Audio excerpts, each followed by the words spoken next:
There is no graceful way to get into a beanbag chair. My gosh. It is June and so far I have read 28 books this year and so many of them have been incredible and I've just been feeling the need to discuss them with someone. I always yap my husband's ear off about whatever book it is that I'm reading, but I thought it would be really fun to sit down and share out of those books that I read this year which ones I think are the best, and specifically breaking them down into different genres so that if you're watching this you can find a book that matches the mood, the season, the vibe, wherever you are, wherever you're at, you can find something that's going to suit you.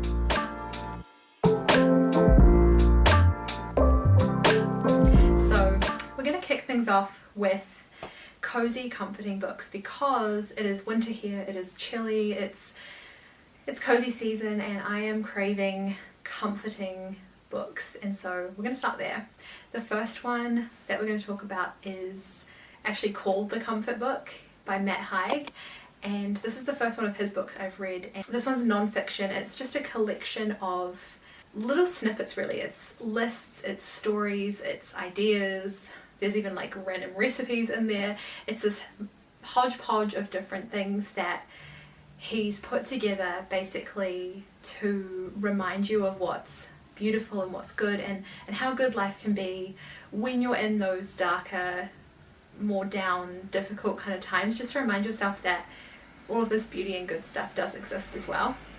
So I really loved this one and I found there was so many just little aha moments in it, and I have convinced myself that I need to buy the physical copy so that I can highlight it and keep that to refer back to. So I always feel like that's a good sign that a non-fiction book is really good, when the ebook just isn't enough and you like really need the physical copy. That's like how I can tell that that was a really good book.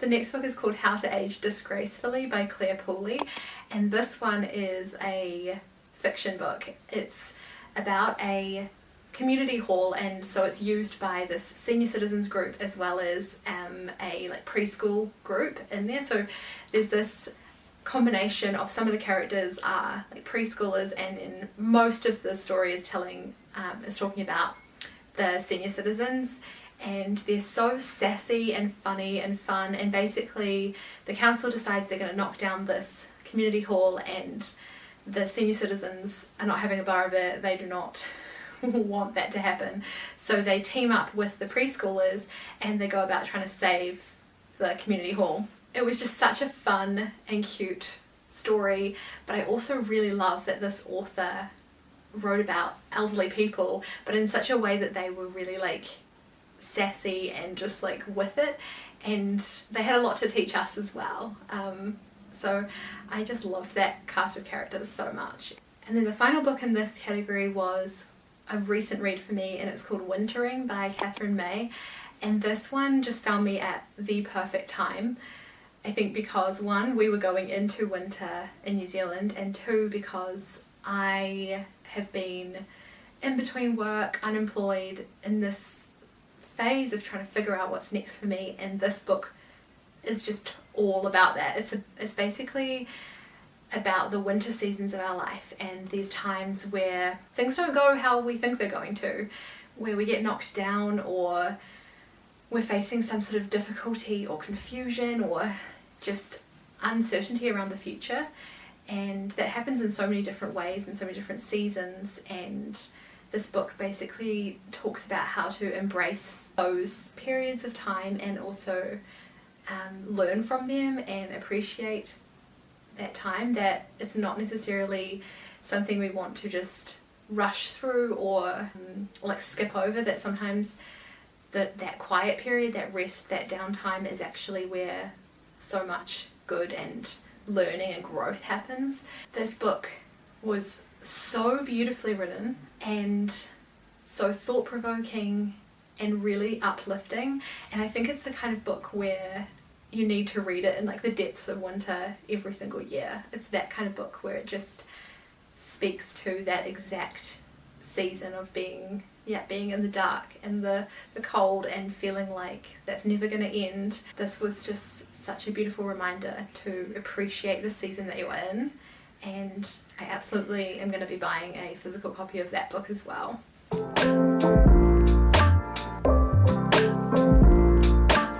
The next category of books is the gossipy, fun, summery kind of reads, because obviously if you're in the northern hemisphere, you're in summer at the moment, and maybe you're heading to the beach and you need some fun, easy, light-hearted kind of reads. The first book in this category is Bad Summer People by Emma Rosenblum.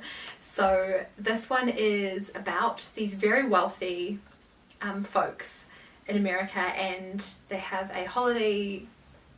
It's kind of like the summer I Turned Pretty, like they all go away to, I can't remember where it is set, I think it's New England. They all go away to their holiday homes in this small town, and they've all got a lot of money and a lot of drama, and it is just the most entertaining kind of read, like pure gossipy fun. The characters I found were all pretty unlikable, but it was such a gripping, interesting read that I flew through, and it's perfect for summer. The next one is maybe controversial. It's The Wedding People by Alison Espach. So this one, the premise is there's this lady who is really done with life and has found herself in such a difficult position that she's decided she wants to end her life, and she goes away to this beautiful, beautiful hotel that she's always wanted to go to and decides that's where she's going to do it. And so obviously that's a really serious and dark premise to start the book with, but she meets this group of people who are all at the hotel for a wedding, and she meets the bride and gets to know the bride and some of the other characters from this wedding party. I loved how clever and funny this was, and I also felt that I got surprised over and over again just about how beautiful the writing was in terms of like describing what it's like to be human, and I just really loved that. The next one is Rytual by Elisabeth Wilson, and this one I just finished really recently, and it was a wild ride. I didn't really know much at all going into it, and I loved it actually. So this book is about a cosmetics brand, and it's set in Australia, which I always love because it feels even more realistic to me. It's about this main character Marnie, and she's kind of lost and adrift and unsure what she's really doing with her life, and is just kind of floundering, which is very relatable in your 20s, just not having a clue what you're doing with your life. And so I really immediately could like resonate with her character and those feelings. She is working at this spin cycle studio and meets a character called Rose who works for this cosmetics brand Rytual. And so Marnie ends up getting sucked into Rytual and begins working there, and it's kind of a bit like an MLM, a cult, a insane girl boss kind of workplace. And yes, it was a completely insane, wild story that I found really entertaining and also very funny. So I really enjoyed that one.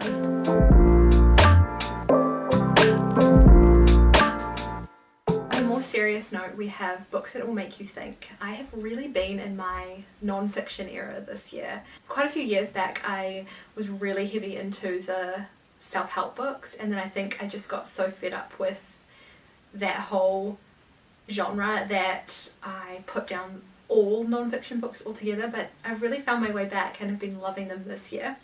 And the first one I wanted to share with you is called In Love by Amy Bloom, and this is a memoir and a story of her and her husband and their relationship and their love story, but also his battle with Alzheimer's and ultimately his choice to have an assisted suicide or euthanasia. I'm not sure what the appropriate term for that is. And it was so unbelievably heartbreaking and sad, really sad just the whole way through. But what I loved about it was the insight that it gave into humanity and love, and also the process of euthanasia and how difficult and challenging that is, and what a difficult choice it is. But it was really insightful to learn more about that, and so I really enjoyed that. Obviously it's not an easy thing to read, but if you're interested, it was a really good one.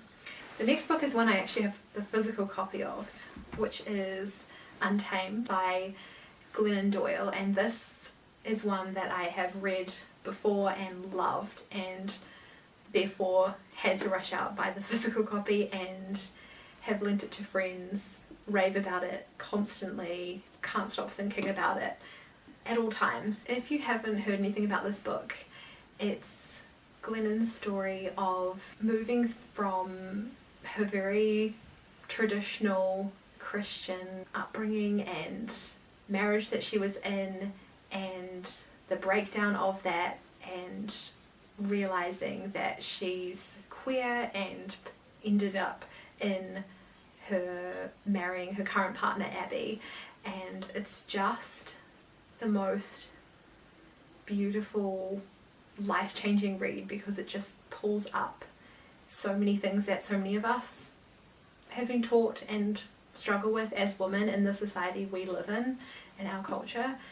And especially if you have a religious upbringing and you have had very strict rules and ideas around what it means to be a woman, this book breaks through so much of that and is really encouraging. And every time I've read it, I've picked up new insights and just, I'm obsessed. So this is an absolute must read if you haven't read it before. The next book is 101 Essays That Will Change the Way You Think by Brianna Wiest. And I had seen this kind of all over the internet before, and little snippets of it before, but wasn't sure too much about what it was. But basically it's a collection of essays and thoughts, lists, ideas, and it is so smart. I was constantly just blown away by things that I was learning and realizing when I was reading this book, and so I'm so happy now to own it so that I can go back and like flick through it again. And especially there's little sections that are relevant, I guess, in different times of your life. So it's things like 16 questions that will show you who you are, or things you need to know about yourself before you'll have the life that you want, or how to detox your mind, 15 little ways to deepen your relationship with anyone. So there's loads and loads of like really clever essays in here about just advice for life, and it's kind of like a older sister just sharing everything she's learned, all that she knows, and has popped it into a book for you and written it in such a clever, easy to digest way. It's a lot of information all at once, but it's so worth digesting and diving into. The next book in this section is Careless People by Sarah Wynn-Williams. So this was written by a ex-employee of Facebook, and she worked in the like policy and like diplomatic side of things, negotiating between Facebook and different countries around the world, and working with their global leaders to help ensure that like Facebook was expanding and growing into different countries. And so it was such a fascinating look at, first of all, I guess, all those different world leaders and how those tech companies have this relationship with them. But really the biggest takeaway from this was the immense power and responsibility that a company like Facebook has, and shockingly how little the leaders within that organization actually care about the impact that they're having, and that there's so many opportunities they've had along the way to ensure that they're being careful about the impact they're having, and yet they haven't done too much about it. So it was really shocking and kind of scary to read about. But if you're interested in social media at all, Facebook, tech, AI, how all of that is actually impacting us, then I think it's really worthwhile understanding it and having a read of this book. It was really well written and so insightful, and I truly think that everyone should read this book. And then the final book in this section is The Dream Hotel. This is a sci-fi dystopian book, and it completely blew my mind. I am a huge sucker for that genre, and this one did not disappoint. The premise of the book is that it's set in this futuristic society where the government is able, it's very Black Mirror-esque, the government is able to track and get all of this data and information about you, and one of the ways that they do that is that people opt in to have these like microchips installed in their brains, and it helps them to need less sleep with these chips. But so people, the perk and the upside of it is you need less sleep and you wake up and you feel very well rested. The downside is that the government's able to gather this data and like information on you, which feels a little bit eerily similar to the way that things are going currently, with, you know, like our phones and smart watches and the Aura rings and all of that. I mean, there's so much data that we're collecting all the time, so it feels like very eerily similar to what could happen. And anyway, the government's gathering all of this data, and they're essentially trying to prevent crime by like arresting people and putting them in these facilities to prevent crime. So everyone's ranked on this system, and if you get too many bad points against you, which includes things you're dreaming about, if they suspect that you may be violent in any kind of way or perpetrate a crime, they lock you up in these facilities, and you're only able to be released when you have your score low enough that they think you're not a risk. And so this was just so gripping and fascinating, and I just love the way that it makes you think about, yes, it's like dramatized and it's made up, it's fiction, but also it's like, well, hello, we are getting tracked and watched and gathering so much data that it doesn't feel too out of the box to imagine that this could be the case in the future, and that the government could implement something like this. So it was just so shocking to read about, and I loved it. It was just fascinating, and I think definitely worth reading.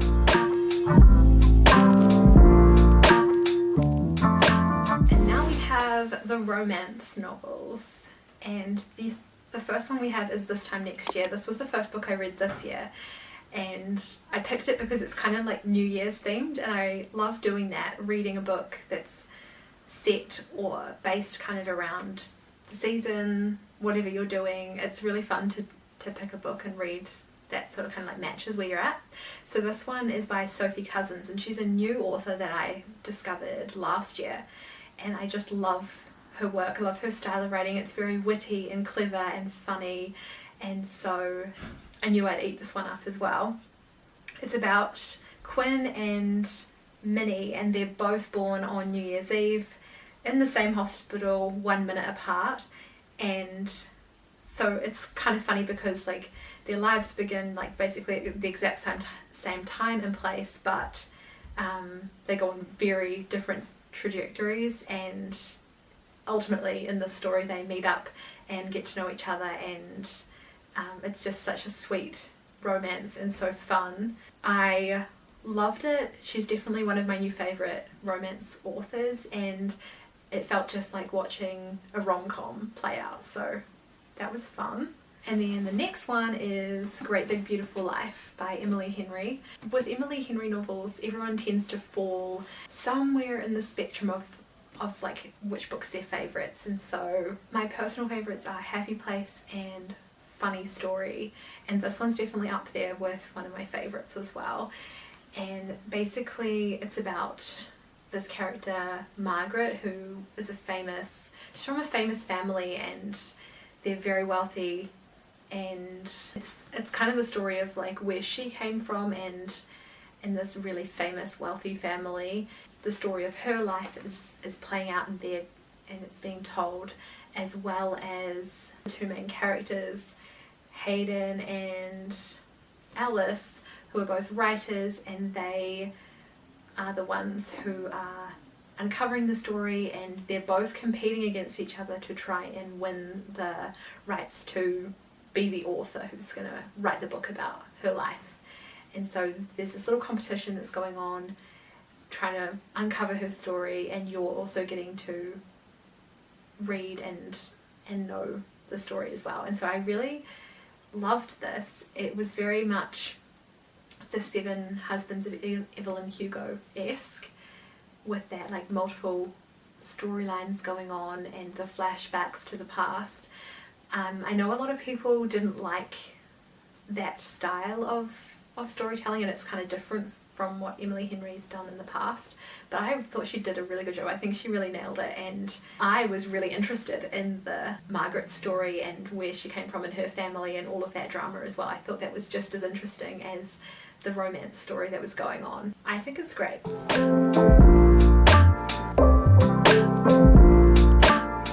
The next category is books that will keep you up at night. These are the thrillers. And I love a thriller, but one thing I don't love is that often they can be very dark and creepy and spooky and scary, and they really do put you on edge. And I often find it hard to rate them because so much of the time you are feeling like kind of uncomfortable, that for me it's hard to rate them really highly because I'm like, I felt so gross and like uncomfortable throughout this whole book. It's hard to give them like a 5-star rating because of that, whereas, you know, like a romance, you leave it feeling so good that it's like an obvious 5-star. But anyway, if you also feel that way, the first book, Famous Last Words by Gillian McAllister, is one you should read because it's this thriller, but it has a romance and love story throughout it as well. And I found that it didn't have all of the darkness and kind of ickiness that comes in a lot of thrillers, and so I loved it for that. The premise of it is that this lady wakes up and there's a note left on her kitchen bench from her husband, and it's kind of weird and cryptic, and then that's the last time she sort of hears from him, and the next thing she knows, she's discovers that on the news and the police and everything are at a hostage situation, and her husband's involved in it, but he's not one of the hostages, he's actually the person who's taking people hostage. It's so twisty, and you're constantly battling with, like, is he a good guy, is he not, all of that, and she's working through all of that as well, and it's such a gripping story, and I just loved it so much. I can't recommend that one highly enough. The next one is The Perfect Divorce by Geneva Rose, and she is one of my absolute favourite thriller authors. This one is a sequel to the first book in the series, which was The Perfect Marriage, and so The Perfect Marriage is about these characters, Adam and Sarah, and Sarah is this very high power, impressive, no-nonsense lawyer, and she's representing her husband who's been accused of murdering his mistress, and so that's kind of that whole story of how that plays out. And then the second book, this one, is about Sarah has moved on, she remarried another guy called Bob, but a similar kind of situation is playing out where he's cheated on her and she's like had enough of that and wants to divorce him, and so it's the story of Sarah and Bob and her wanting to divorce him. And I don't want to say too much more because I don't want to give anything away, but there are so many twists and turns in this, and it is the most perfectly executed sequel. She could not have done a better job, and I'm excited because I believe that this story may be continuing in a follow-up book. It's an excellent thriller. The next book is Witness 8 by Steve Kavanagh, and I didn't realise when I started reading this that this is actually book 8 in a series. It didn't matter because he was very good at writing and telling the story, and you didn't feel like you were missing out on anything, and I wasn't confused at all. But I got to the end and thought, oh, I love these characters so much, I wish that this was a series. He should really write a series, like that would be so smart. And then I go and look up what books has he written before, and discovered that it is in fact a series, and I will be reading all of them. In fact, I am reading the first book now. So it's about a lawyer who used to be a con man, and he's now helping his clients who have been kind of wrongly accused or are in like a bit of a difficult spot. He is kind of fighting back against the justice system and trying to do right by people, and also being like a little sneaky with some of his tactics because of what he knows from being a con man.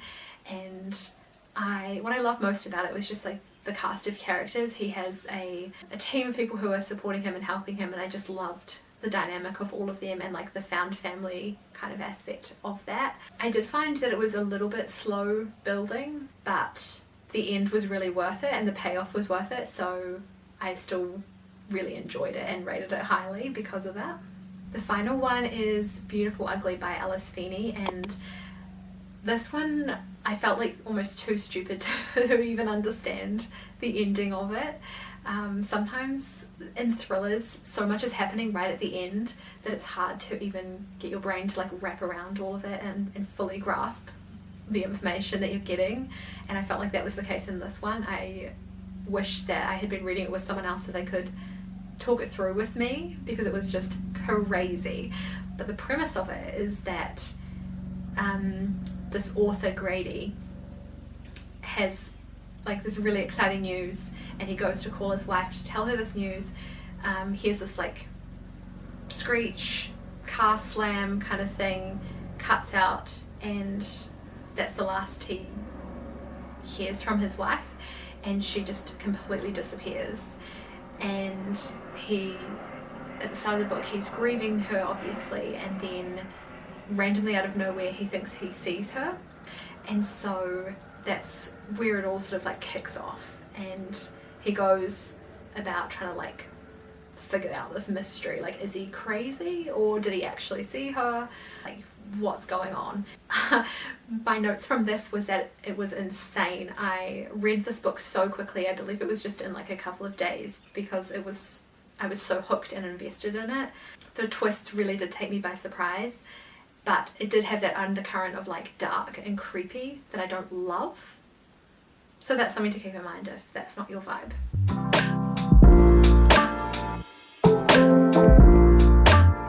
The final category we're going to talk about are the most beautiful books ever.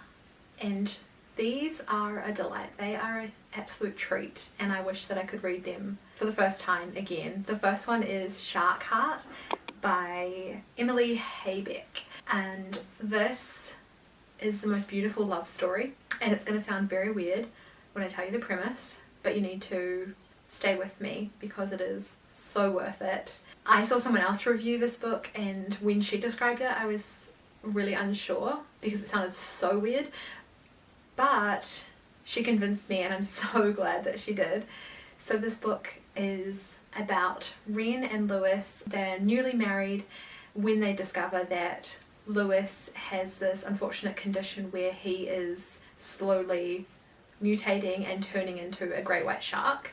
So he'll keep his consciousness and his memories and his intellect, but his physical body becomes a shark. And so this happens quite rapidly within their first year of marriage, which is absolutely tragic, and they're so young. In the story world, this is quite a common occurrence that people have this random genetic mutation and will just turn into various different animals. And so as he's slowly changing, it's so fascinating to just picture that and read about that sort of experience, because it's so bizarre and not something I've thought about before. But it's so interesting to kind of see what that could be like, and to see what people's responses were to it, and particularly his wife Ren, seeing the way that she loves him through that transition and how she grapples with losing him, and that change at first is trying to make the most of it and is trying to maybe try and be together regardless. It's so beautiful to just see them navigate that together, and the way that she cares and loves for him throughout such a challenging time was really stunning. And it's also interwoven with her childhood and stories throughout her life as well, which just paints such a beautiful picture of this character. And fair warning, this book did wreck me. It made me so unbelievably emotional. I don't know if I've cried this much from a book in a very long time. It was absolutely heartbreaking, but just so beautifully written that you absolutely need to give it a go. And then the final book is Miss Taylor Jenkins Reid, her latest book, Atmosphere. This was the easiest 5-star read I have had in a long time. I initially wasn't excited about this one because the setting is space and the NASA program and about astronauts, and I'll be honest, space is like just one of those settings that I'm not jazzed about. It's not my favourite. I'm not really excited about if stories are set there. I don't tend to enjoy them as much, so immediately I was kind of thinking this probably isn't going to be the one for me, and that's okay. But I wanted to read it anyway because I love Taylor Jenkins Reid, and I thought, well, I'll give it a go. And I was immediately hooked. I loved the main character, Joan. I think I really resonated with her character. So it's set in the 1980s in the space shuttle program at NASA, and basically there's this cast of different astronauts, and particularly they are grappling with being the first kind of woman who NASA is allowing to be astronauts and to be in space. And so there's a real, like, it's a really interesting time that it's set in, and I loved the different astronauts and the characters. They were such a sweet group of individuals, and I loved the way that they were like a family, and I loved the friendships, and it was such a interesting and tender and beautiful book. And I loved that while this was a love story, there were also elements of other kinds of love, like friendship and family, and the way that that kind of love was described was just really special and stunning. And Joan has this really, really beautiful relationship with her niece, Frances, and that was just my favourite to read about. I thought it was so sweet. A lot of the time I find myself looking at the percentage left on my Kindle and I'm thinking, I'm like counting it down.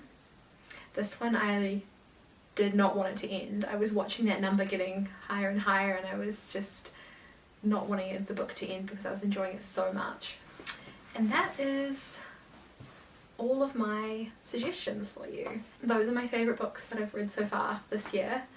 I hope that you find something new to read in this selection, and I'd love to know if you've read any of these books, what your thoughts are, and if you have any recommendations for books I should read next, if you think I'd like any from what I've said about any of these books.